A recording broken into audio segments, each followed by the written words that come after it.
Au cours des 25 dernières années, c'est-à-dire en fait l'essentiel de notre carrière avec Marc, on est près de la fin maintenant, on a vu se développer un certain nombre de médicaments. Nous, quand on a commencé, qu'on était chef de clinique, parce que même interne, il n'y avait même pas de médicaments. Le premier médicament, ça a été la prostacycline par voie intraveineuse. C'était très compliqué, mais on s'est aperçu que ça permettait d'améliorer considérablement les malades.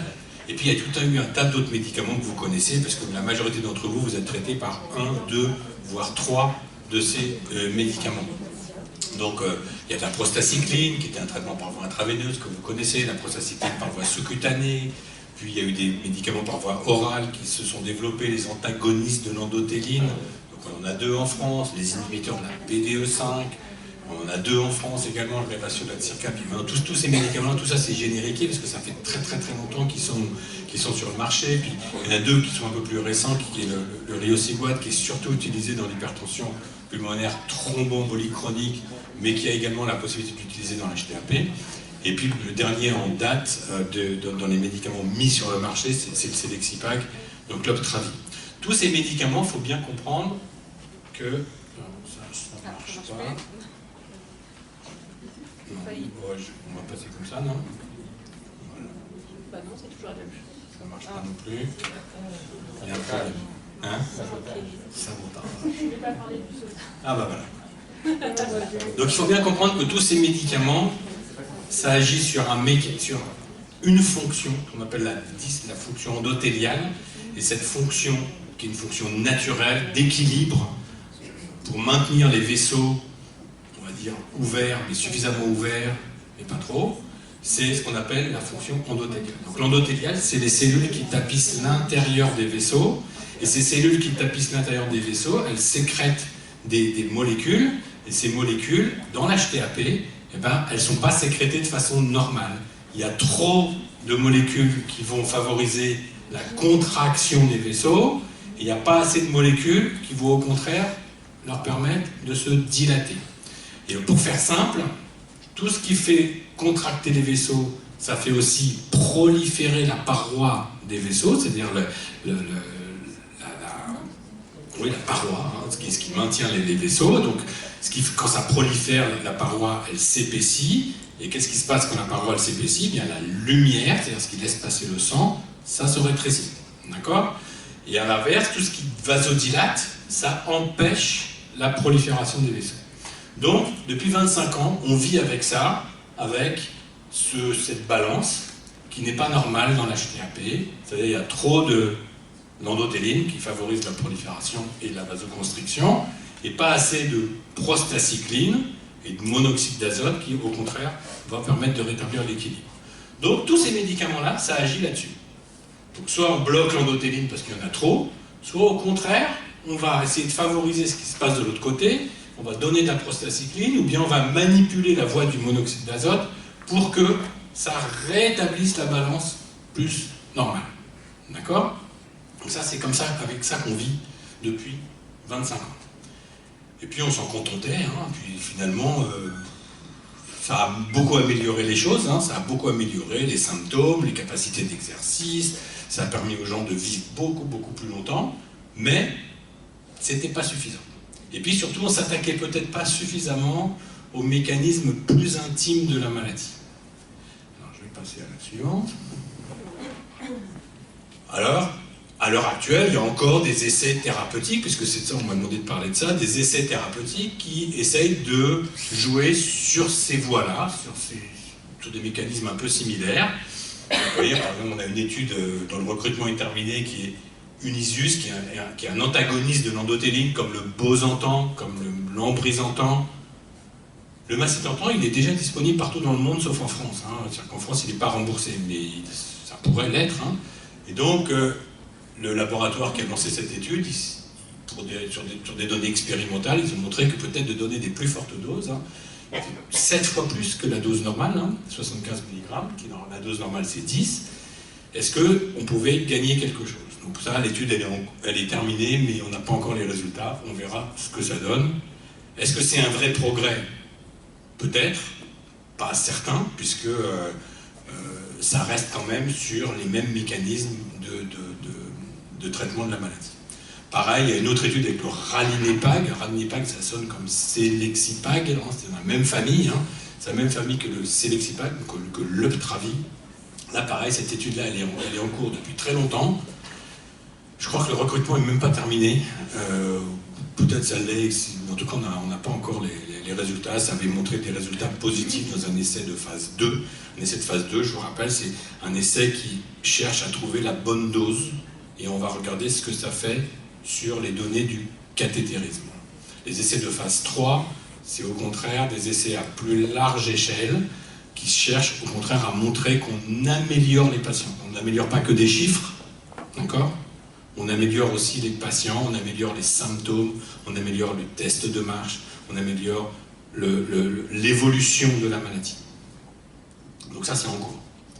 Ça, c'est à peu près les 2 derniers essais en cours avec ce qui cible les mécanismes dont on a parlé précédemment. Alors, il y a d'autres essais, avec d'autres essais qui sont en cours ou bien qui sont terminés, mais qui cette fois-ci vont cibler d'autres mécanismes. La recherche a fait énormément de progrès pour montrer que il y a plein de mécanismes qui sont impliqués pour expliquer pourquoi les lésions que l'on observe dans l'hypertension pulmonaire sont là. Pourquoi les cellules elles prolifèrent, pourquoi elles se contractent, pourquoi ça bouche les vaisseaux. Donc les premiers mécanismes dont je vous ai parlé, on a l'impression qu'on est un peu au bout de ce que l'on peut faire.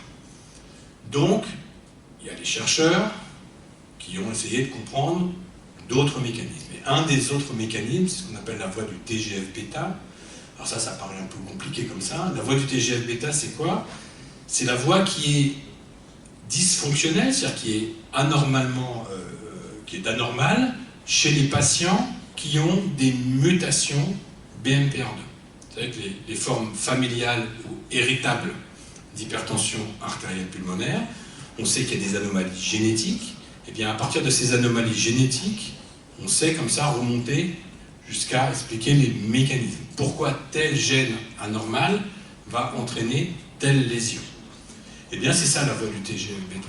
Je ne veux pas trop rentrer dans les détails parce que c'est très compliqué. En tout cas, il y a eu des essais qui ont été faits et je vais vous expliquer comment ça marche dans 2 diapos. La voie du TGF-bêta, vous allez mieux comprendre. Et c'est à partir de là que plusieurs essais ont été tentés avec un médicament qui s'appelle le sotatercept. Donc c'est un médicament qui s'utilise par voie sous-cutanée, c'est une injection toutes les 3 semaines. En fait, c'est quoi le sotatercept? C'est un anticorps. C'est un anticorps qui va être dirigé contre certains composants que l'on a en soi, de manière à justement améliorer les symptômes, l'hémodynamique, c'est-à-dire le cathétérisme, et vous allez voir d'autres, et même l'évolution. Donc il y a eu plusieurs essais. Pulsar, un essai de phase 2 qui est positif, un essai de phase 2 qui a montré des améliorations très significatives sur les chiffres du cathétérisme, chez des malades qui étaient déjà lourdement traités, chez des malades qui recevaient 3 traitements, parfois de la prostacycline injectable, et malgré ça, on arrivait à gagner encore quelque chose. Ça a été confirmé dans l'étude Stellar. L'étude Stellar, c'est une étude de phase 3, plus de 300 malades, qui a montré que là, cette fois-ci, une amélioration du test de marche de 40 mètres. 40 mètres, c'est énorme, 40 mètres, chez des malades qui ont déjà 2 voire 3 traitements. 60% des malades, ils étaient sous 3 traitements. Et malgré ça, on gagne encore quelque chose. Et puis récemment, l'étude Zénith, qui a été publiée lundi, qui montre que même chez des malades très sévères, des malades qui sont en classe 3, 4, qui sont très sévères, des malades à haut risque, eh bien, quand on leur donne du sotatercept par rapport à donner un placebo, eh bien, on diminue considérablement les événements de mortalité, essentiellement de morbidité. Il y a moins d'hospitalisation, il y a moins d'aggravation de la maladie, et il y a même moins de décès. Donc, c'est un résultat qui est extrêmement positif pour des malades très sévères et très lourdement traités. Et donc il y avait une 4e étude avec le sotatercept qui est l'étude Hyperion, et le comité directeur de l'étude a décidé de ne pas continuer parce qu'on avait suffisamment d'éléments pour dire voilà, éthiquement c'est peut-être pas raisonnable de continuer cette étude qui était de donner du sotatercept à un stade un peu plus précoce dans l'année qui suit le diagnostic. Donc, suite à tout ça, il y a une AMM qui a été donnée aux États-Unis, une autorisation de mise sur le marché, qui a été donnée aux États-Unis, donnée en Europe, et là c'est en cours de négociation de prix, comme ça se fait dans chaque pays de l'Union européenne. Mais en France, on a la chance d'avoir un dispositif qui s'appelle l'autorisation d'accès précoce, AAP, qui nous permet d'utiliser le médicament dans certains cas particuliers. Donc la première phase, les 6 premiers mois, ça a été, on avait l'autorisation d'utiliser ce médicament chez des malades en trithérapie contenant une prostacycline injectable, donc du Vélétri ou du Romodulin. Et donc on a pu le donner, et il y a 120 malades qui ont été traités comme ça. Et puis maintenant, il y a une évolution de cette autorisation d'accès précoce, on va pouvoir le donner, y compris chez des malades qui sont uniquement sous traitement par voie orale, en voire en trithérapie par voie orale. Donc on a la possibilité d'utiliser maintenant de façon beaucoup plus large dans l'hypertension artérielle pulmonaire. Donc ça c'est pour le premier médicament. Deuxième médicament qui a été testé, un médicament très similaire, cibotercept, une étude de phase 2, et là, patatras, interrompu pour effet secondaire. Trop d'épanchements. Les malades, on s'est aperçu qu'ils développaient des épanchements péricardiques. C'est que l'épanchement péricardique, normalement, c'est un signe de gravité dans l'hypertension artérielle pulmonaire. Normalement, on ne doit pas développer d'épanchement péricardique. Et quand il y en a un, c'est souvent que la maladie s'aggrave. Ben là, la maladie, elle ne s'aggravait pas spécialement, mais il y avait beaucoup de malades qui développaient cet effet secondaire. Et donc le laboratoire a décidé, avec le comité directeur, en disant maintenant, on arrête d'abord les plus fortes doses, on garde la plus petite, puis finalement ils sont aperçus que même avec la plus petite dose, il y avait trop d'effets secondaires. Donc ça a été interrompu. Il y a d'autres médicaments de cette famille-là qui sont en cours de développement, c'est encore trop précoce, donc je vous les cite pas. Deuxième voie intéressante, nouvelle voie, qui n'est pas la voie ni la voie du TGF-bêta, ni la voie de la dysfonction endothéliale, qu'on appelle la voie du PDGF. Alors PDGF, c'est quoi? C'est ce qu'on appelle un facteur de croissance. En fait, pour que les cellules elles prolifèrent, il faut leur donner, il faut les stimuler, d'accord? Eh bien, le PDGF, c'est une petite molécule qui va faire proliférer les cellules. Et on sait que ça, c'est fortement impliqué dans la physiopathologie, dans les mécanismes des lésions d'hypertension pulmonaire. Donc le PDGF, ce facteur de croissance, on peut essayer de le bloquer. En particulier, on peut essayer d'interagir avec ces récepteurs, c'est-à-dire que la molécule, elle agit via un récepteur. Si on bloque le récepteur, ça empêche la molécule d'agir. Donc ça, il y a un vrai rationnel sur le plan physiopathologique, donc c'était intéressant. Donc il y a eu un premier essai qui a été fait avec une molécule qui s'appelle le seralutinib, qui est un médicament, qui est une toute petite molécule, qui s'utilise par voie inhalée. Et il y a eu un premier essai qui a été fait, une étude de phase 2, c'est-à-dire on a recherché la dose, il y a plusieurs doses qui ont été testées, et on a regardé quelle était la bonne dose, et ce que ça faisait sur les chiffres du cathétérisme. Cette étude, elle est positive, l'étude Torrey, elle est positive. Et donc actuellement en cours, il y a une deuxième étude, qui est l'étude de phase 3, qui s'intéresse cette fois-ci à l'amélioration du test de marche. C'est toujours pareil, phase 2, KT, phase 3, test de marche, ou évolution. Donc ça, cette étude, elle est en cours. On espère pouvoir avoir des résultats d'ici la fin de l'année. Alors c'est pas toujours si simple, puisque avec une autre molécule qu'on connaît très bien, qui est l'imatinib. L'imatinib, c'est le Glyvex, c'est un médicament que l'on donne dans les leucémies myéloïdes chroniques. C'est un médicament qui a transformé le pronostic des leucémies myéloïdes chroniques. Je ne rentre pas dans les détails sur qu'est-ce que c'est que la leucémie myéloïde chronique, mais c'est un médicament très efficace. Pareil, ça a été testé d'abord dans l'hypertension artérielle pulmonaire par voie orale. Il y a quelques années, ça ne marchait pas si mal, mais c'était trop toxique. Trop toxique, il y avait beaucoup trop d'effets secondaires. Donc ça a été redéveloppé, mais cette fois-ci par voie inhalée pour pouvoir utiliser des plus petites doses pour que ce soit moins toxique. Donc effectivement, par voie inhalée, l'imatinib, ça marche. C'est pas toxique par voie inhalée, mais ça ne marche pas. Donc l'étude, elle est négative, enfin neutre. Il n'y a aucune différence par rapport au placebo. Plusieurs doses qui ont été testées, C'est pas différent du placebo. Donc ça marche pas. Et puis parfois c'est encore pire, puisque quand on a testé encore une autre voie, la voie de la sérotonine. Donc la sérotonine, pareil, c'est une petite molécule qui est très très très très fortement impliquée dans la physiopathologie de l'hypertension pulmonaire. C'est-à-dire que normalement, si on bloque la sérotonine, ça devrait considérablement améliorer l'hypertension pulmonaire. Expérimentalement, pour des modèles expérimentaux chez des animaux, c'est fantastique. Quand on bloque la sérotonine, ça marche très très très très très bien. Et bien donc, on l'a testé chez l'homme avec un médicament qui s'appelle le Rodatristat, qui était des comprimés, donc c'était assez pratique, hein, un médicament simple. Ça sert à bloquer la sécrétion, la synthèse de sérotonine. Donc ça marche très bien sur la synthèse de sérotonine. Ça bloque la sérotonine de façon très très efficace. Malheureusement, non seulement l'étude elle est négative, mais ça aggrave les patients. C'est-à-dire que les patients qui recevaient le placebo, ils allaient beaucoup mieux à la fin de l'étude que les patients qui recevaient la molécule. Ça, c'est une des premières fois que ça nous arrive, et ça a été un peu une surprise.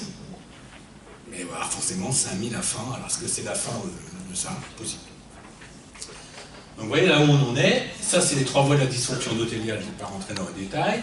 Maintenant, on a une 4e voie qui est la voie du TGF-bêta. Je vais vous expliquer en 2 mots comment ça marche. Encore une fois, c'est une histoire de balance. Encore une fois, c'est une histoire de balance. Je vous ai expliqué la balance tout à l'heure. Ça, c'est une autre balance, mais c'est la même chose. Hein. C'est-à-dire que, normalement, sur une artère pulmonaire normale, il y a cet équilibre entre 2 voies, une qui favorise la prolifération des cellules, une autre qui, au contraire, va empêcher la prolifération des cellules. BMPR2, ça va normalement vous faire BMPR2, tiens, les mutations, etc. Mutation BMPR2. Et de l'autre côté, c'est ce qu'on appelle l'activine. Et il y a cette balance qui est à l'équilibre chez sujet sain, sans HTAP.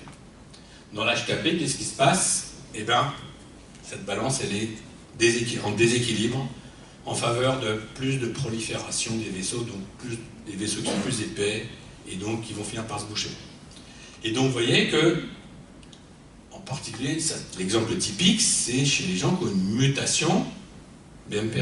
Donc, quand on a une mutation, BMPR2, ça ne marche pas bien, hop, ça déséquilibre dans ce sens-là, et donc, ça favorise la prolifération. Alors, on pourrait dire, on pourrait essayer de donner du BMPR2, de stimuler la voie qui ne fonctionne pas bien, mais en fait, ça ne fonctionne pas bien parce que le récepteur ne fonctionne pas bien. Que ce soit chez les gens qui ont une mutation, ou bien même chez les gens qui ont une HTAP idiopathique, sans mutation.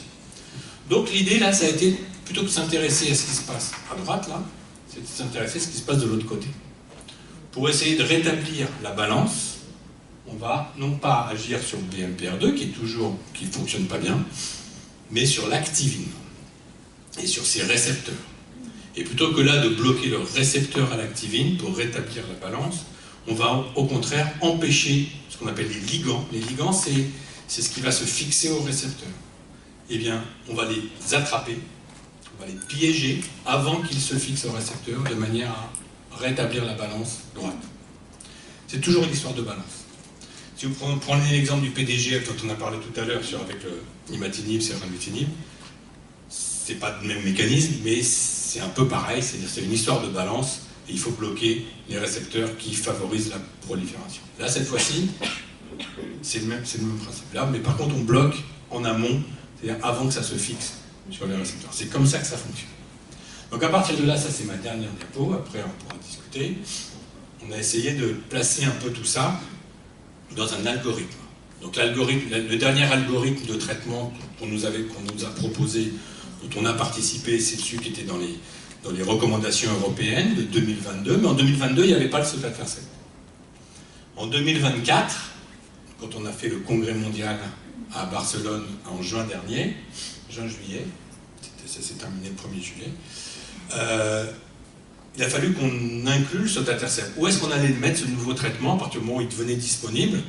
Où est-ce qu'on allait le mettre dans notre algorithme de traitement? Qu'est-ce qu'on va faire? Où est-ce qu'on va le mettre? Alors l'algorithme, c'est assez simple.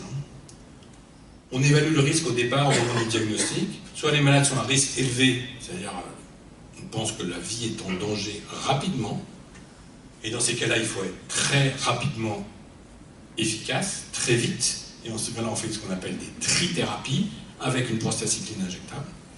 C'est par exemple Ambrizantan, Tadalafil et Vélétrin, ou Romodulin. On fait tout en même temps, d'emblée, dès le premier jour. Ça, c'est pour les malades à haut risque. Puis quand on n'est pas, pour les malades qui ne sont pas à haut risque, alors on a tout un tas de variables qu'on regarde. Hein. Il y a les symptômes, il y a le test de marche, il y a le dosage du BNP, il y a bien sûr les données du cathétérisme et dans une moindre mesure les données de l'écho.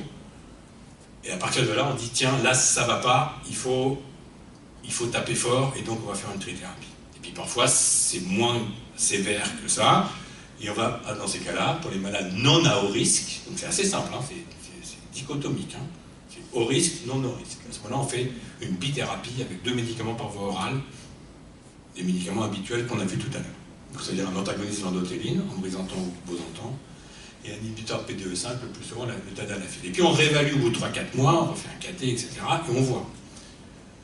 Et à partir de là, on va regarder quel est le risque. Soit les gens ont atteint les objectifs thérapeutiques, ce qu'on appelle le risque faible. Je ne vais pas trop rentrer dans les détails, je crois qu'Athénée, vous avez parlé de ça l'année dernière. Le risque faible, c'est l'objectif du traitement, on ne change pas le traitement, on continue pareil. Soit on n'est pas à risque faible, et là il va falloir majorer le traitement. Alors on a le choix en fonction si c'est très haut risque, risque intermédiaire élevé ou un risque intermédiaire faible. Donc on a toute une petite palette comme ça. Et à ce moment-là, on va choisir que ce que l'on doit faire. Quand on est à très haut risque et qu'on n'est pas sous prostacycline, il faut mettre de la prostacycline, c'est-à-dire mettre un traitement injectable. Quand on est à risque intermédiaire élevé, c'est un peu pareil. Quand on est à risque intermédiaire faible, on a le choix entre plein de choses. Soit on rajoute du Selexipag, ou bien on switch IPDE5, c'est-à-dire un Tadalafil ou Riociguat, personne ne fait ça, mais il y en a qui le font. Et non, mais il y en a très peu, il n'y en a pas beaucoup, mais pas sûr que ça soit l'idéal. Mais ou bien on rajoute du sotatercept. Vous voyez que le sotatercept, il est à peu près à tous les niveaux en deuxième ligne. Il est à risque intermédiaire faible, intermédiaire élevé et même à haut risque. Et puis le traitement maximal, c'est d'avoir 4 traitements. Ce n'est plus avoir 3 traitements, c'est avoir 4 traitements. Peut-être que dans 1 an, 2 ans, ça sera peut-être avoir 5 traitements. Ah oui, peut-être. Pour l'instant, c'est ça. Donc voilà un petit peu où on en est. Donc vous voyez que là, le sotatercept, il arrive un peu partout. Hein, c'est-à-dire, sauf au début. Pourquoi il n'arrive pas au début? Parce qu'on n'a pas de données. Il n'y a pas de données. Personne ne sait s'il faut donner du sotatercept dès le diagnostic. Est-ce que ça sert à quelque chose ou pas? Est-ce que, enfin, sans doute que oui, mais c'est pas sûr. Donc voilà un petit peu où on en est. Ça, c'est issu des essais rapides que je vous ai montrés. Et voilà, je sais qu'il y a pas mal de questions sur est-ce que je peux avoir ci, est-ce que je peux avoir ça, j'ai telle maladie, est-ce que je peux avoir... Alors, sotatercept, ça a été testé dans HTAP idiopathique, héritable, lié aux médicaments, lié à une maladie de système type sclérodermie, et dans les shunts, c'est-à-dire les cardiopathies congénitales, réparées. Par exemple, on n'a pas d'expérience dans les cardiopathies congénitales non réparées, on n'a pas d'expérience dans les hypertensions portopulmonaires, on n'a pas d'expérience dans les hypertensions pulmonaires associées au VIH. Mais voilà, tout ça c'est un peu les mêmes maladies, mais voilà, donc c'est restreint à ceux qui sont marqués en haut. Je crois que j'ai fini. Est-ce que vous avez des questions? Sûrement, je suis sûr que vous avez des questions.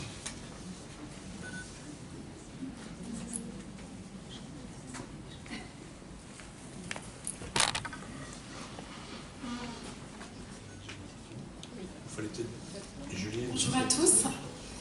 J'ai une question pour le professeur.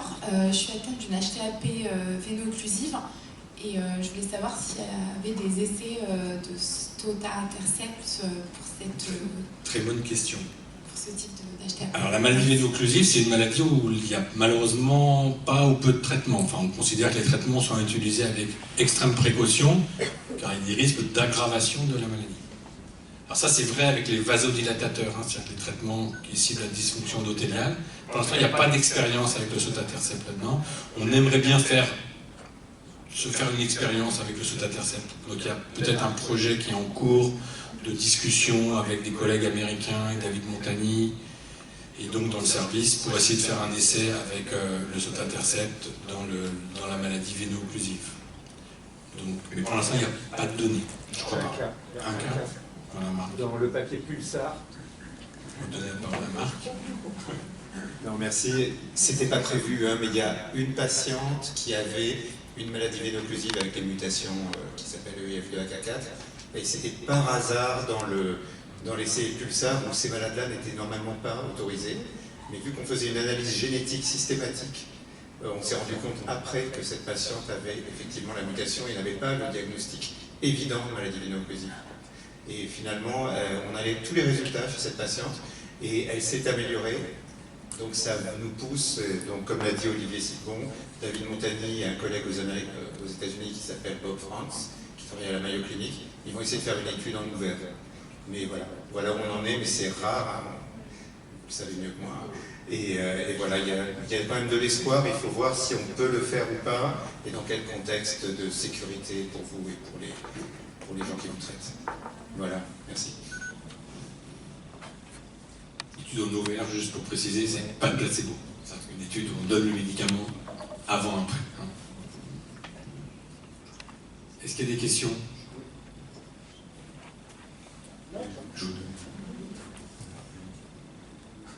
Peut-être se lever, oui. Oui, donc moi j'ai une question sur l'efficacité à long terme du sotatercept. Est-ce qu'il continue d'améliorer ou est-ce qu'il se stoppe? Alors ça, c'est une... Le sotatercept, on a moins de recul qu'avec les autres traitements, ça vous avez bien compris. Jusqu'à présent, on collecte toutes les données des études dont je vous ai parlé, on les collecte dans qu'on appelle la phase d'extension, pendant des mois, voire des années, jusqu'à ce que le médicament soit mis sur le marché. Et puis nous, on essaie de se faire aussi notre idée sur les malades que l'on a mis, à qui on a proposé le sotatercept dans l'accès précoce. Alors, l'accès précoce, on a moins de recul, hein, on n'a même pas un an de recul, donc c'est un peu juste. Il y a des malades qui répondent très bien au traitement, d'autres qui répondent pas du tout. Hein, c'est noir ou blanc, hein, c'est vraiment la majorité répondent très bien, et certains, qu'on ne comprend pas très bien pourquoi, répondent pas. C'est une chose qu'il faut qu'on a. C'est dans notre idée, c'est d'essayer de comprendre et de mieux analyser ça parce que c'est très important. Alors dans l'étude, je crois dans l'étude d'extension, j'ai oublié le nom, l'étude d'extension de tous les essais, Soteria. Marc, tu dois savoir ça mieux que moi, mais je ne crois pas qu'on a des données jusqu'à 3-4 ans. Merci beaucoup. Donc effectivement, hein, c'est un nouveau médicament, donc il faut bien surveiller, hein, comme toujours. Mais c'est un médicament qui a une efficacité intéressante. Donc Olivier Silbon, il a bien présenté tous les effets des médicaments, mais il faut bien regarder aussi les effets secondaires. Hein, et donc dans les effets secondaires, on peut saigner du nez. Hein, c'est quand même quelque chose qui peut paraître trivial, mais quand on saigne beaucoup du nez, ça peut être embêtant. Il y a aussi d'autres types d'hémorragie, donc on surveille, comme avec les anticoagulants. On n'aime pas l'associer aux anticoagulants, c'est une chose où on ne met plus d'anticoagulants, sauf quand c'est absolument nécessaire dans l'hypertension artérielle pulmonaire. La troisième chose, ça peut faire augmenter l'hémoglobine, ce qui est plutôt un effet secondaire favorable, parce que, comme vous le savez, les cyclistes, pour avoir une meilleure tolérance à l'effort, ils aiment bien avoir l'hémoglobine plus haute. Il ne faut pas que ça dépasse des chiffres trop élevés, donc on surveille ça. Les plaquettes peuvent descendre. Donc, vous savez, les chiffres de plaquettes qui descendent des fois sous prostacycline, hein, comme Olivier l'avait montré. Et puis la dernière chose, c'est que ça donne des télangiectasies. Donc des petites taches rouges sur la peau, sur les doigts, sur le visage, sur le torse. Et ça veut vraiment dire que c'est un médicament qui joue sur les vaisseaux. Et le fait de jouer sur les vaisseaux, c'est pas limité aux artères pulmonaires, ça joue aussi sur les vaisseaux systémiques. Puis maintenant, avec le temps, Olivier l'a bien dit, on regarde, et il y a des effets secondaires très rares, mais qu'on identifie. Il y a des gens qui ont une baisse de l'oxygène dans le sang, il faut voir pourquoi. Alors maintenant, avec l'histoire du cibotercept et les épanchements péricardiques, beaucoup de gens sont très très attentifs aux épanchements péricardiques. Donc voilà, il y a une très très belle surveillance. Donc cette étude Soteria, pour l'instant, à 1 an, c'est tout à fait pareil que dans les essais contrôlés. Et à 2, 3, 4 ans, on n'a pas l'impression qu'il y a de nouveaux effets secondaires majeurs. Et en termes d'efficacité? En termes d'efficacité, le plateau C'est-à-dire qu'il y a une amélioration importante au début, jusqu'à 6 mois, et ensuite il y a un plateau. C'est-à-dire que c'est pas un... Alors il y a des malades qui, comme l'a dit Olivier Sidon, il y a des malades qui normalisent presque, hein. Donc ça c'est quelque chose d'étonnant, de positif, et on essaye de voir qui sont ces patients. Il y en a qui ne répondent pas du tout. Mais en général quand même, après 6 mois, on a le maximum de l'effet, et ensuite ça reste stable. Donc ça, il faut quand même savoir qu'il y a encore de la place pour faire des découvertes, d'où l'intérêt des autres essais thérapeutiques qu'a évoqué Olivier, donc des effets sur d'autres voies. Vous savez, dans l'insuffisance cardiaque, on peut aller jusqu'à 7 médicaments associés. C'est pas très grave si c'est des comprimés ou des petites piqûres toutes les 3 semaines, je pense que c'est pas très grave. Et ça fait quand même beaucoup d'interactions entre les médicaments, il faut faire attention. J'avais une dernière chose à vous dire, c'est tous les effets secondaires inattendus doivent être déclarés. Donc quand vous avez un effet secondaire sous un médicament nouveau, il faut bien en parler à votre médecin et bien s'assurer que la déclaration a été faite, et les patients eux-mêmes peuvent le déclarer. Ça c'est une chose, je ne sais pas si vous le savez, je ne sais pas si les patients le savent, mais vous pouvez déclarer les effets secondaires, et il y a un mécanisme pour ça. Tu veux en parler, Mélanie ? C'est quelque chose qu'on rappelle régulièrement, mais oui, il y a plusieurs sites internet sur lesquels vous pouvez déclarer vous-même vos effets indésirables.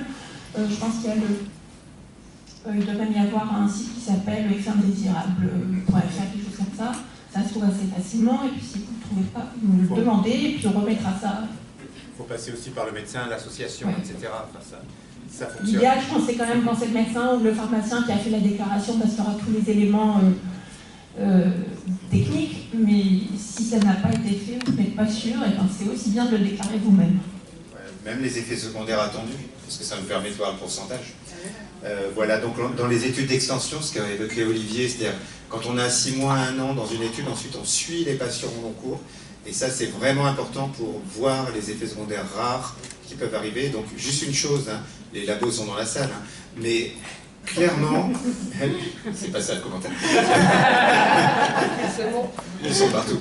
Mais clairement, quand on a un nouveau médicament, on essaye de l'utiliser de façon intelligente. Et quand on voit au long cours qu'il y a des effets secondaires qui deviennent plus importants qu'on ne pensait au départ, on peut aussi adapter les doses. Et dans beaucoup de médicaments, vous savez probablement que moi j'ai travaillé dans d'autres domaines, dans l'asthme en particulier, il arrive parfois qu'on fasse des traitements d'induction et des traitements d'entretien à des doses différentes. Et donc ça, c'est quelque chose sur lequel nous, les médecins, on réfléchit vraiment beaucoup là-dessus, et on essaie de voir avec l'industriel du médicament qui développe ce médicament-là et les autres, si éventuellement on peut tester quelle est la dose minimale efficace avec le moins d'effets secondaires. Mais tout ça, voilà, il ne faut pas trop jouer avec le feu, il faut bien le faire dans le cadre d'études bien régulées. Mais ce que tu dis sur les doses, Marc, en fait, on n'a pas présenté le professeur Marc Imbert parce qu'il est arrivé. Je faisais mon café. Il voulait passer un bonito, il fait son petit café de son côté. Mais donc vous avez quand même le Marc Imbert. Hein, il faut savoir que quand on est à l'étranger avec lui, il y a toutes les associations qui font la queue pour avoir quasiment un autographe de Marc. Hein, c'est une rockstar dans le FTAP. Je me cache. Non mais lundi j'étais aux États-Unis à Chicago et on a présenté l'étude Zénith. Je ne peux pas vous dire l'impact que ça a eu, c'est incroyable et les patients étaient là, hein, donc ça c'était intéressant. Ensuite, bien sûr, l'enthousiasme autour d'une nouvelle approche thérapeutique, il faut bien faire attention, pas être trop émotionnel, bien piloter, pas dériver dans des indications qui ne sont pas les bonnes, etc. Donc moi je suis très prudent comme Olivier et comme tous les gens là qui sont dans la salle, Julien également, chez les enfants. Hein. On pourrait demander à Julien si le sautateur sec est utilisable hein, chez les enfants, parce qu'il y a des papas et des mamans là, et des enfants. Voilà, merci. Alors on n'a pas encore tout à fait fini les questions côté adulte, mais après évidemment on passe la parole à Julien. Tombez-le. Il est là. Ah pardon. Bonjour, on se posait la question par rapport au saut intercept, si ça induisait des palpitations. Parce qu'on a repéré chez notre fils des épisodes plus fréquents. Alors est-ce que ça induit des palpitations, donc des épisodes de tachycardie, c'est peut-être ça. Alors directement, on ne voit pas trop comment ça pourrait marcher. Mais, ce qu'on a remarqué, et quelque chose qui est un peu nouveau, c'est que les gens qui étaient traités par d'autres médicaments, parce que généralement ils sont tous traités par d'autres médicaments quand ils reçoivent du sotatercept, et en particulier par de la prostacycline, c'est que quand on rajoute le sotatercept, on ne sait pas trop comment ça marche, les malades se plaignent plus d'effets secondaires de la prostacycline, c'est-à-dire des rougeurs, des bouffées de chaleur, des palpitations, voilà, on a l'impression que ça potentialise, hein, c'est-à-dire que ça renforce l'effet des traitements en particulier de la prostacycline. Il y a plus d'effets secondaires de la prostacycline. S'il y a plus d'effets secondaires de la prostacycline, les palpitations, c'en est, ça fait partie des effets secondaires classiques de la prostacycline, parce que c'est un vasodilatateur. Et effectivement, les rougeurs sont... Plus de rougeurs, plus de maux de tête, plus de troubles digestifs, etc. Vas-y. Donc ça c'est intéressant ce que vous venez de discuter avec le professeur Sidbon, parce que clairement, tout à l'heure je disais peut-être que la dose de 0,7, il faut voir si la bonne dose au long cours c'est plus bas. De la même façon, est-ce qu'il ne faut pas modifier aussi les doses de traitement qui se mettent à avoir plus d'effets secondaires sous sotatercept? Sotatercept c'est un traitement additionnel qu'on donne en plus des autres, vous l'avez très bien décrit. Donc là, il y a notre collègue Jason Weatherald, je ne sais pas si vous vous rappelez de Jason qui travaillait chez nous, un Canadien qui est à l'ouest du Canada, à 10 000 km d'ici. Et donc lui, il essaye de faire une étude pour voir si justement les gens qui se mettent à avoir des effets secondaires, etc., est-ce qu'on peut éventuellement baisser les doses des autres médicaments. Donc vous voyez, on est dans une phase un petit peu de révolutionnaire où on essaie de voir ce qu'il faut faire exactement. Et là, les initiatives personnelles ne sont pas toujours des bonnes initiatives. Par contre, collectivement, on peut faire des études qui permettent de mieux comprendre. Voilà, mais votre témoignage de votre fils est très important. Une dernière témoignage justement sur le fiston. Il se plaint de palpitations tachycardies qui peuvent durer une nuit complète. Alors est-ce que la nuit c'est de minuit à 6 heures? Enfin c'est sur des périodes très longues qu'on ne connaissait pas ou pratiquement pas. Il faut sûrement revoir ça et peut-être revoir le cardiologue, faire éventuellement un enregistrement sur 24 heures, voir s'il n'y a pas d'un vrai trouble du rythme. Et que c'est pas juste une tachycardie, ça peut être éventuellement un vrai trouble du rythme cardiaque, donc peut-être faire un Holter sur 24 heures pour voir un peu ce qui se passe. Mais c'est des choses... Enfin, on a l'impression que c'est vraiment ça, c'est la potentialisation des effets des autres traitements. On l'a déjà fait, ça. Vous l'avez déjà fait? On a déjà fait le test Holter, mais pendant 24 heures, j'ai pas eu tachycardie. On va faire une dernière question sur le sujet. Est-ce qu'il ne faudrait pas plutôt avoir une montre connectée qui est capable d'enregistrer le cycle sur une semaine ou plus? Oui, de toute façon, les montres connectées, c'est de plus en plus à la mode et on commence même à en parler dans certains essais cliniques avec justement les données d'actimétrie, c'est-à-dire tout ce qu'on peut faire dans la journée et enregistrer également la fréquence cardiaque, etc. Peut-être juste un commentaire, je sais qu'il faut passer. Quand même, il faut que vous vous rendiez compte, vous êtes tous, on va dire, touchés par une maladie rare, soit directement, soit indirectement. Le domaine de l'hypertension artério-pulmonaire, c'est le plus dynamique dans le domaine des maladies rares. Donc il y a 7000 maladies rares, et on est très très fiers de vous, et puis aussi des équipes qui travaillent avec nous, parce que vraiment il y a un engagement collectif, et même l'industrie, même les labos de recherche payés par l'INSERM, le ministère, etc., il y a encore cette priorité, parce que cette priorité elle a du sens, parce qu'il y a des découvertes tous les ans. Et moi, ça fait, je sais pas, 20 ans qu'on fait au début, c'était familial, maintenant c'est très professionnel, mais ça reste familial. Et on a beaucoup de découvertes, et encore cette année, Olivier l'a très bien montré. Et vous voyez, cet algorithme, il est déjà périmé. Il est déjà périmé, c'est-à-dire que ça va tellement vite que chaque année, il faudrait le changer. Et ça n'arrive que dans les maladies fréquentes d'habitude. Dans les maladies rares, il faut 15 ans pour avoir un nouveau médicament. Et là, chaque année, il se passe quelque chose, donc... bravo à vous et puis merci de nous faire confiance. Marc, on va te vieillir un petit peu parce que ça fait pas 20 ans, ça va faire 30 ans l'année prochaine. C'est bien ce qui me semblait. Et alors encore quelques observations. Ce que vous décrivez par rapport au fait qu'il y ait des effets indésirables des prostacyclines qui ressortent quand chez certains patients quand ils sont sous sotatercept, parce que ça ne rappelle pas le phénomène qu'on a eu au début du Folland, quand les gens montaient à des doses très très très élevées comme aux États-Unis et qu'en fait ils allaient moins bien avec des doses très élevées. Oui, mais c'est possible. S'il y a un phénomène de potentialisation, s'il y a plus d'effets secondaires, c'est comme s'ils recevaient des doses plus importantes. Hein, donc c'est possible. Peut-être qu'il faut baisser. Et dans les tentatives que l'on fait, parce qu'on on n'a pas parlé de ça parce que c'est un peu touchy, hein. Mais il y a des tentatives qu'on fait de sevrage de la prostacycline chez des gens chez qui on donne du sotatercept et qui sont tellement améliorés qu'on se dit bah, on va essayer de lever le pied et on va diminuer la prostacycline, voire l'arrêter.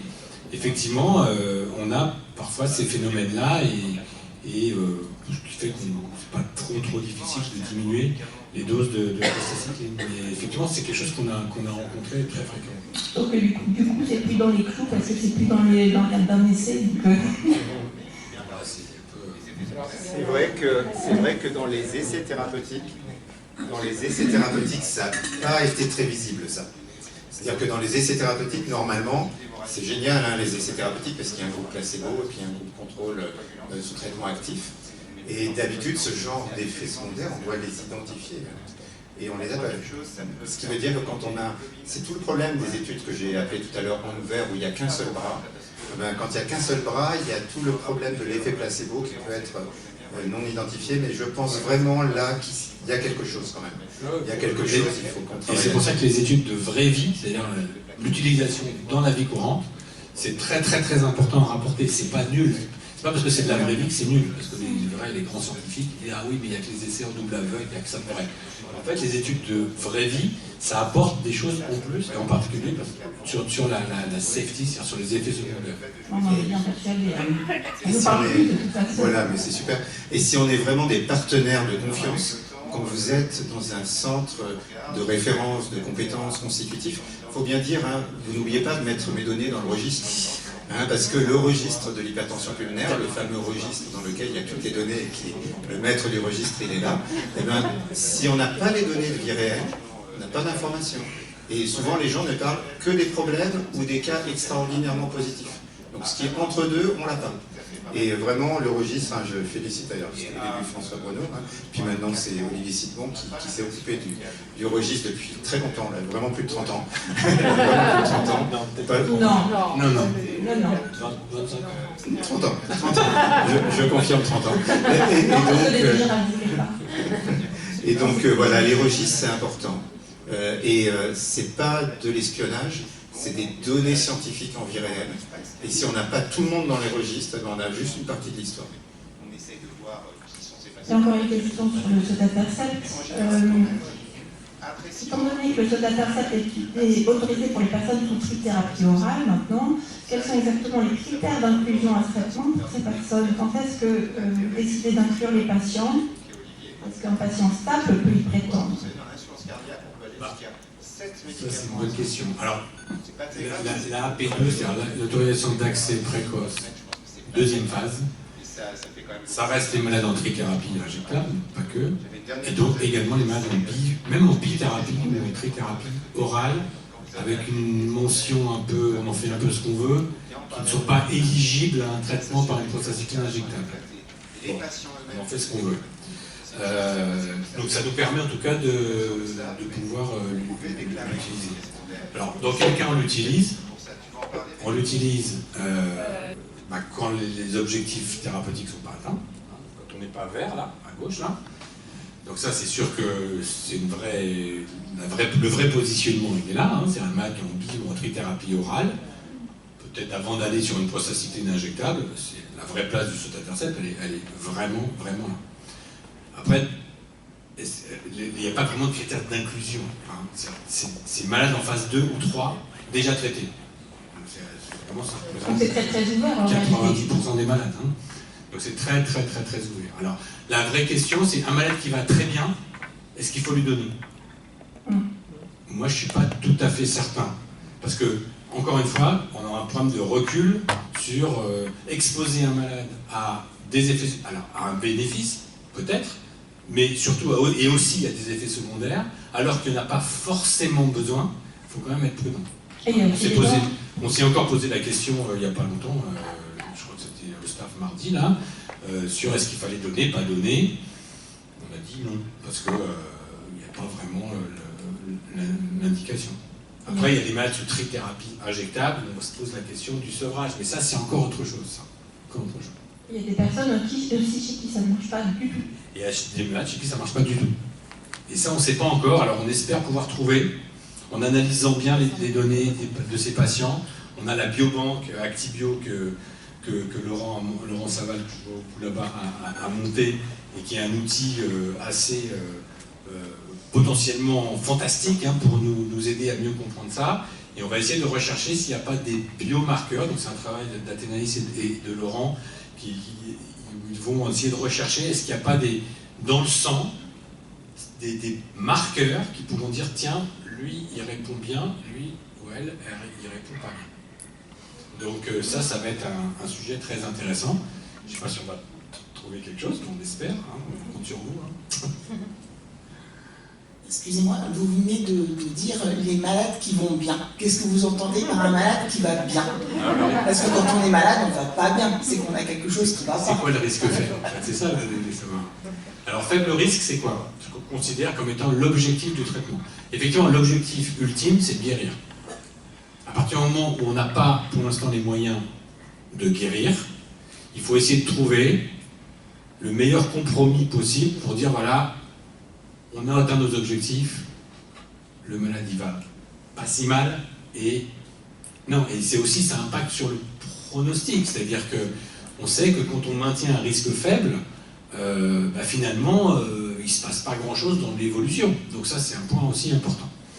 Donc pour l'instant, ce qu'on appelle le risque faible, ces travaux qu'on a fait, Athénaïs qui a beaucoup travaillé là-dessus, et toute l'équipe, c'est avoir peu de symptômes, ce qu'on appelle la classe fonctionnelle, 1 ou 2, quand on dit classe 1, classe 2, c'est uniquement ce que ressent le patient, ses symptômes, ce qu'il est capable de faire, ne pas faire. D'accord? Donc classe 1, classe 2, c'est quelqu'un qui finalement vit quasiment normalement, mais qui va être gêné dans ses activités que s'il fait un effort très inhabituel, ou assez inhabituel. Ça reste très subjectif. Deuxièmement, c'est d'avoir un test de marche satisfaisant. Donc on considère qu'un test de marche satisfaisant, vous allez me dire, ça va dépendre du poids, de la taille, de l'âge, du sexe, etc. Mais en moyenne, c'est plus de 440 mètres. C'est le chiffre qui a été trouvé. Alors c'est sûr que 440 mètres, quand on a 20 ans et qu'on mesure 1m85, c'est pas terrible.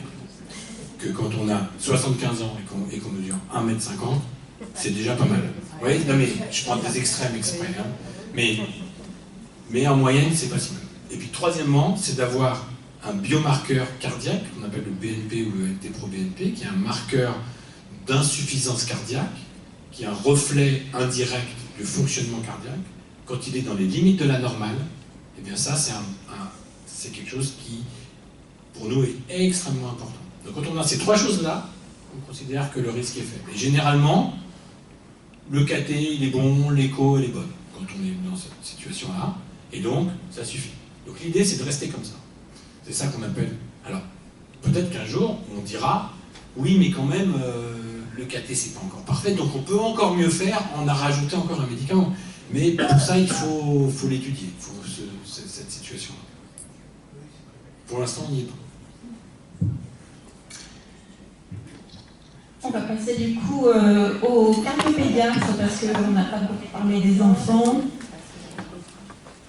Et donc on aimerait bien que Julien, donc docteur Julien Grimblat, que vous avez déjà entendu l'année dernière, et qui exerce dans le service des cardiopathies médicales à Necker, donc le centre de référence constitutif pour la partie pédiatrique de l'HTAP, va pouvoir nous éclairer sur qu'est-ce qui change chez les enfants, qu'est-ce qu'il y a de particulier par rapport à une prise en charge adulte pour les traitements. Bonjour d'abord, merci beaucoup de m'avoir appelé, c'est toujours un plaisir d'être ici, pardon, je sais pas si vous m'entendez bien dans le fond. Qu'est-ce qui change? Les cibles thérapeutiques sont globalement les mêmes que chez l'adulte, c'est-à-dire on les utilise. On a la chance, on a créé un protocole spécifique à Necker chez les enfants pour notamment l'introduction de prostacyclines sous-cutanées qui peuvent avoir beaucoup d'effets secondaires, qui peuvent donner des gonflements du bras, etc. Et ça, on a cette spécificité-là, je dirais, qui permet de limiter beaucoup les effets secondaires avec des antalgiques qu'on met à titre systématique et qui permettent d'améliorer les patients. Et après, on a des interventions chirurgicales, notamment une intervention, je ne sais pas si vous en avez déjà entendu parler, qui est très spécifique à la pédiatrie, qui s'appelle la création du shunt de POTS, qui est une communication, qui est la création d'une communication entre l'artère pulmonaire et l'aorte, qui permet, comme les pressions pulmonaires sont très élevées, ça permet de décharger un peu le ventricule droit, de faire passer le sang de l'artère pulmonaire dans l'aorte, et donc au prix d'une désaturation au membre inférieur, ça permet d'améliorer drastiquement les patients. Et on a certains patients chez qui on a pu arrêter les prostacyclines après la création du charme de Fox. Donc ça, c'est vraiment une vraie spécificité pédiatrique, parce que chez l'adulte, en tout cas, j'en ai pas vu des cas comme ça. Après, je crois qu'il y avait une question sur le temps entre le début des symptômes et le diagnostic de la maladie. Oui, chez les enfants, quel est le délai entre les premiers symptômes et le diagnostic? Est-ce que c'est mieux que chez l'adulte? Alors ça, c'est une question très difficile, parce qu'en fait, comme vous vous rendez compte, chez l'enfant, ça va de 0 à globalement 18 ans. Et donc, chaque cas est unique. Mais par exemple, pour les patients qui ont des cardiopathies congénitales, comme on les suit plus fréquemment après la fermeture, par exemple, de la cardiopathie, ça veut dire qu'on peut faire le diagnostic plus précocement. Donc en général, et effectivement, un essoufflement inhabituel chez l'enfant va alerter le pédiatre très rapidement, et on a une chance en France d'être très bien organisé et d'avoir une échocardiographie quand même assez rapidement. Donc en général, en tout cas Necker, dans le temps moyen, c'est entre 3 et 6 mois entre le début des symptômes et le diagnostic à l'échocardiographie. Voilà. C'est pas aussi le fait que les enfants fassent plus facilement des syncopes que les adultes, et du coup ça alerte plus vite. Alors effectivement, syncope chez l'enfant, c'est toujours inquiétant. Après, ça a été montré aussi que les enfants, quand on introduit le traitement de l'hypertension artérielle pulmonaire, font souvent plus de syncopes, parce qu'en fait, ils cherchent aussi leur limite. C'est-à-dire qu'ils vont beaucoup mieux, et donc ils se mettent à courir un peu partout, et donc ils font des syncopes, ce qui ne veut pas dire qu'ils vont forcément plus mal. Donc ça, c'est toujours pareil, c'est un équilibre à trouver qu'on regarde à l'échocardiographie, parfois au cathétérisme. J'ai pas l'impression qu'il y ait d'autres. Est-ce que quelqu'un d'autre a des questions pour la pédiatrie? Je vais peut-être poser une question. Oui, bonjour. Donc ma question, c'est par rapport au sotatercept dont on parlait tout à l'heure. Qu'en est-il au niveau de la pédiatrie? Je sais qu'il y a des essais en cours. Est-ce qu'il va être disponible un jour chez l'enfant? Alors, en tout cas, moi, j'ai connaissance d'une étude en cours dans laquelle on fait partie à Necker, et je vais vous répondre honnêtement avec l'aval de mon chef de service, parce que je lui ai posé une question, parce que je savais que la question allait arriver. À juste titre, d'ailleurs. On avait 2 patients qu'on pouvait inclure, et on a prévenu les parents, etc. Et le laboratoire a dit non, ces patients-là ne sont pas inclus chez vous, ils vont être inclus dans un autre pays. Et donc ça fait que globalement on en est là, c'est-à-dire que c'est en cours d'inclusion, mais qu'on a eu ce petit retard, je dirais, dans l'introduction de ce traitement. Ça, les mêmes malades dans l'autre pays. Ils ont donné 2 places à quelqu'un d'autre, voilà. Dans un autre pays et pas en France. Donc ce qui arrive dans les essais, c'est comme ça que ça fonctionne. Mais c'est vrai qu'on avait prévenu les parents, et donc c'est toujours un peu, là en ce moment c'est un peu difficile. Voilà. Mais ça va arriver, sachant que c'est beaucoup d'espoir aussi sur cette intercept chez l'enfant, mais je ne peux pas encore vous donner un résultat. Je vais peut-être dire un truc là-dessus. Merci. Parce que c'est vrai que l'histoire des essais thérapeutiques, il faut quand même bien expliquer. L'étude qui s'appelle Moonbeam, c'est une étude, je crois, d'équivalent de dose de pharmacocinétique. C'est des études où on donne il y a différents groupes d'enfants qui sont traités de façon séquentielle. Et donc c'est compliqué parce que c'est des études internationales. Et quand on dit ça sera passé de là, ça sera 2 dans un autre pays, c'est parce qu'il y a une liste d'attente, et que en fonction du moment où les gens ont été identifiés comme des candidats possibles, eh bien on peut les inclure ou pas. Et quand la partie correspondant à ces patients est terminée, il faut attendre le feu vert pour la suivante. Donc c'est assez compliqué. C'est pas autoritaire en disant non parce qu'ils n'ont pas envie, c'est parce que c'est des études très très très fermes, et où la sécurité de l'enfant, c'est la priorité absolue, c'est ce que les pédiatres font toujours, et on est tout à fait d'accord avec eux. Quand j'étais aux États-Unis, j'ai vu beaucoup de collègues de Julien et de Damien Bonnet qui traitent les enfants au quotidien, et j'étais assez étonné de voir qu'ils traitent les enfants par sotatercept sans aucune limite, et même dans des indications qu'on n'a jamais testées, nous, dans les essais thérapeutiques. Donc on va dire qu'aux États-Unis, Il y a des très très bons pédiatres, ils sont remarquables. Ils travaillent dans un réseau national, un peu comme notre réseau d'hypertension pulmonaire. Et j'ai vu qu'ils traitent beaucoup d'enfants dans le cadre de l'autorisation de mise sur le marché et de remboursement aux États-Unis. Donc il y aura sûrement d'un côté les résultats de Merck, qui seront des résultats de l'étude très scientifique, etc. Et en parallèle, il y aura un registre américain qui va nous donner des résultats. Donc pour les parents, hein, je me mets à leur place, c'est difficile, hein. Pour les parents qui sont impatients, vous voyez, il y aura 2 rapidités d'information. Et ensuite, les agences d'enregistrement, etc. verront comment ils gèrent ces résultats. Et c'est très difficile, vous vous rappelez, quand on avait le sildenafil, le Lera en fait, hein, ce médicament-là, il a été très très compliqué à mettre sur le marché. Et aux États-Unis, même, ils ont eu à un moment une rétraction, ils ont décidé de ne plus l'autoriser à cause de certains essais qui donnaient des résultats un peu ambigus. Donc voilà, c'est un peu compliqué ce que je viens de vous dire, mais beaucoup d'attention aux enfants. Et 2 approches, une approche scientifique qui est comment les enfants tolèrent le médicament à des doses différentes, et ensuite une analyse, on va dire, de vie réelle aux États-Unis avec plein d'enfants traités. Quand je dis plein, c'est pas des milliers, hein, c'est quand même une centaine. Et cette centaine d'enfants, quels sont les résultats? Voilà, je voulais pas te... Non, au contraire, merci beaucoup. Ça a permis de préciser des choses que je n'avais pas dit assez précisément. Il y a autre chose aussi, c'est que c'est un médicament qui peut potentiellement jouer sur la croissance, parce que ça joue sur le métabolisme osseux. Et donc ça fait qu'on a besoin d'examens complémentaires très poussés qui aussi peuvent retarder la mise en place du médicament. C'est pour ça qu'elle est très importante cette étude, et donc ça fait que ça va arriver, j'espère, dans les prochaines années. Voilà. Il restait encore en fait une question, c'est une question facile je pense. On a entendu parler notamment chez les enfants, d'un Rémodulin qui serait plus douloureux. Une nouvelle formulation du Rémodulin qui ne serait pas douloureux. Est-ce que c'est vrai? Est-ce que c'est juste quelqu'un qui a rêvé?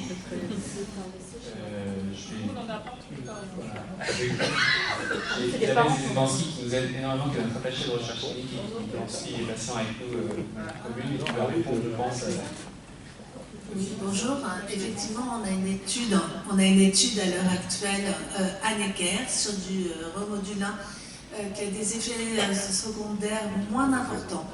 Et les patients qui sont inclus dans cette étude, effectivement, notent des douleurs beaucoup moins importantes, avec une prise de Doliprane 1-2 fois dans la semaine, ne prennent plus des comprimés antidouleurs de classe supérieure. Et effectivement, notre ressenti, c'est que oui, ce Rémodulin fait beaucoup moins mal. Ouais, mais est-ce que vous avez moins de 18 ans? Oui. Ça se voit quand même. Vous les commandes, c'est ça? On peut pas. Ça c'est sûr que je pense que ça fait rêver pas mal de monde. Hein. Avant d'arrêter éventuellement un traitement, c'est déjà bien qu'il ne soit pas douloureux. Merci Julien, je pense qu'on en a fini pour cette partie, mais on se rappellera pour les autres sujets.